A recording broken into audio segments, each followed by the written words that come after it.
আসসালামু আলাইকুম দর্শক মণ্ডলী, কেমন আছেন আপনারা? আশা করি ভালো আছেন। আপনারা দেখছেন আপনাদের প্রিয় চিকিৎসা বিষয়ক চ্যানেল আলমদিনা হোমিও চিকিৎসালয়। এই চ্যানেলের মাধ্যমে আপনাদের রোগ সংক্রান্ত নানা রকম তথ্য বলে দেওয়া হয়, ওষুধ নিয়ে নানা রকম তথ্য বলে দেওয়া হয়। আশা করি আপনারা আপনাদের সমস্যা নিয়ে ভিডিওগুলো দেখছেন এবং উপকৃত হচ্ছেন। বন্ধুগণ, বরাবরের মতো চলে এসেছে আপনাদের মাঝে নতুন একটি রোগ নিয়ে, নতুন একটি বিষয় নিয়ে। তো আজকে আমি যে বিষয়টি নিয়ে আলোচনা করব, এটি হচ্ছে গর্ভবতীদের শরীর ব্যথা, বিভিন্ন জায়গায় ব্যথা বা ব্যথা নিয়ে আজকে আমি আলোচনা করব। গর্ভবতীদের ব্যথা বা পেইন ইন প্রেগনেন্সি সমস্যা নিয়ে আজকে আমি আলোচনা করব। তো যাদের এই সমস্যা হয় বা যাদের এই সমস্যা রয়েছে, তারা পুরো ভিডিওটি দেখবেন, আপনাদের আত্মীয় স্বজন বন্ধু বান্ধবের সাথে বেশি বেশি শেয়ার করবেন, যাতে তারাও এই সম্পর্কে ধারণা লাভ করতে পারে। তো বন্ধুগণ, ব্যথা কেন হয় বা কি কি কারণে হয়, কোথায় কোথায় ব্যথা হতে পারে, গর্ভাবস্থায় কোন কোন ব্যথা তেমন গুরুত্বপূর্ণ নয়, কিন্তু কোন কোন ব্যথাগুলো বেশি গুরুত্বপূর্ণ, সে সম্পর্কেই বিস্তারিত আলোচনা করা হবে এই ভিডিওতে। তো ব্যথা সাধারণত কোনো জায়গায় আঘাত লাগলে, কোনো জায়গায় রক্তক্ষরণ হলে, কোনো জায়গায় ত্রুটি হলে, মাংসপেশির ত্রুটি হলে সাধারণত সেই স্থানটিতে ব্যথা দেখা যেতে পারে। গর্ভাবস্থায় সারা শরীরে বিভিন্ন জায়গায় ব্যথা দেখা দেয়। তার মধ্যে শরীরের মধ্যে পুরো শরীরে চাবানো ব্যথা অন্যতম। যেহেতু গর্ভাবস্থা একটি ক্রিটিক্যাল অবস্থা, তার জন্য গর্ভাবস্থায় গর্ভবতী মহিলাদের শরীরে পানি জমতে পারে। যে পানি জমার ফলে অনেক সময় ব্যথা হতে পারে। গর্ভাবস্থায় দেখা যায় প্রস্রাবের একটু সমস্যা দেখা দেয়, পায়খানার একটু সমস্যা দেখা দেয়। প্রস্রাবের রাস্তা, পায়খানার রাস্তায়ও ব্যথা থাকতে পারে। ঘুমের সমস্যা হওয়ার কারণে অনেক সময় মাথা ব্যথা থাকতে পারে। চোখ জ্বালাপোড়া করতে পারে, চোখ ব্যথাও হতে পারে। এই সমস্যাগুলো সাধারণত হতে পারে।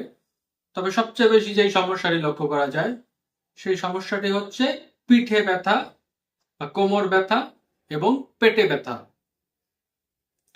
পিঠে ব্যথা দেখা যায় রোগী ঠিক মতো হাঁটাচলা করতে পারে না, এক জায়গাতেই স্থির হয়ে তার বসে থাকতে হয়, যার কারণে তার পিঠে প্রায় বা কোমরে দেখা যায় প্রায় ব্যথা করে। আবার পানি সে ঠিক মতো খেতে পারে না, এর জন্য কিডনির যে জায়গা রয়েছে সেই কিডনির জায়গাতেও দেখা যায় ব্যথা করে। কোমরের সাইডে অত্যন্ত পরিমাণে ব্যথা করতে পারে। কোমরে ব্যথা বা পিঠে ব্যথা হলে অবশ্যই তাকে পর্যাপ্ত পরিমাণ পানি খেতে হবে এবং তার পিঠের মধ্যে নরম তুলতুলে বালিশ দিয়ে রাখতে হবে এবং একটু হাঁটা চলার অভ্যাস তাকে একটু করতে হবে। আস্তে আস্তে হাঁটার অভ্যাস করতে হবে। এতে করে তার কোমর ব্যথাও ঠিক হয়ে যাবে, মাজা ব্যথাও ঠিক হয়ে যাবে। এবার আসা যাক পেট ব্যথা। গর্ভাবস্থার প্রথম দিকে এবং আপনার শেষের দিকে, অর্থাৎ প্রথম 2-3 মাস এবং শেষের 7-8 মাস যখন চলে আর কি, সে অবস্থায় দেখা যায় পেট ব্যথা অত্যাধিক পরিমাণে করতে পারে। দেখা যায় অনেক সময় এটি গ্যাস্ট্রিকের সমস্যার কারণে হতে পারে, এটি অভ্যন্তরীণ কোনো কারণেও হতে পারে। যদি দেখা যায় গ্যাসের কারণে হয়, তাহলে সেক্ষেত্রে গ্যাসের ওষুধ খেয়ে নিলেই তার এই সমস্যা ঠিক হয়ে যাবে।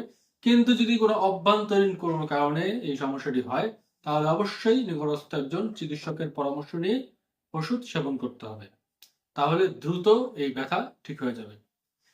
তো সাধারণত দেখা যায় গর্ভাবস্থায় সব ধরনের ব্যথাই হতে পারে, সব অঙ্গেই ব্যথা টুকটাক হতে পারে, স্বাভাবিক। তো যে অঙ্গে আপনাদের ব্যথা থাকবে সেই অঙ্গের ব্যথার জন্য আপনারা হোমিওতে সব ধরনের ট্রিটমেন্ট রয়েছে। আপনারা লক্ষণ অনুযায়ী যে কোনো অঙ্গের ব্যথাতেই ভালো ওষুধ নির্বাচন করে ডাক্তারের পরামর্শ অনুযায়ী খেলে আপনাদের সেই ব্যথার সমস্যা ঠিক হয়ে যাবে। নিচে আমার নাম্বারটাও থাকবে, এখানে আপনারা যোগাযোগ করে আমাদের থেকেও ওষুধগুলো সংগ্রহ করতে পারেন। সারা বাংলাদেশে আমরা পার্সেলের মাধ্যমে ওষুধ সরবরাহ করে থাকি, চাইলে আমাদের থেকে আপনারা নিতে পারেন, কোনো সমস্যা নেই। তো বন্ধুগণ, আজকে আমি যে বিষয়টি নিয়ে আলোচনা করলাম, শরীর ব্যথা গর্ভাবস্থায়, পেইন ইন প্রেগনেন্সি, এই সমস্যা নিয়ে আলোচনা করলাম। তো আপনাদের যাদের এই সমস্যা রয়েছে অবশ্যই তারা দেখলেন, আপনাদের বন্ধু বান্ধব আত্মীয় স্বজনের সাথে বেশি বেশি শেয়ার করে দিবেন, যাতে তারাও এই সম্পর্কে ধারণা লাভ করতে পারে। এবং আপনাদের সাবস্ক্রাইব করার মাধ্যমে আমাদের চ্যানেলটি আরো বড় হবে। আপনাদের কি কি মতামত রয়েছে তা আমাদের কমেন্টে জানাবেন। চ্যানেলটি সাবস্ক্রাইব করবেন, পাশে থাকা নোটিফিকেশন বেল প্রেস করে দিবেন, যাতে প্রত্যেকটি ভিডিও আমি ছাড়ার সাথে সাথে আপনি পেয়ে যান। এবং আমাদেরকে জানাবেন আপনারা কি কি ভিডিও দেখতে চান বা আপনাদের কি কি সমস্যা রয়েছে, সেই অনুযায়ী পরবর্তীতে আমরা ভিডিও করার চেষ্টা করবো ইনশাআল্লাহ। তো বন্ধুগণ, আজকে এ পর্যন্ত রাখছি। ভালো থাকবেন, আপনারা আমাদের জন্য দোয়া করবেন। আসসালামু আলাইকুম রহমতুল্লাহি ওয়া বারাকাতুহু।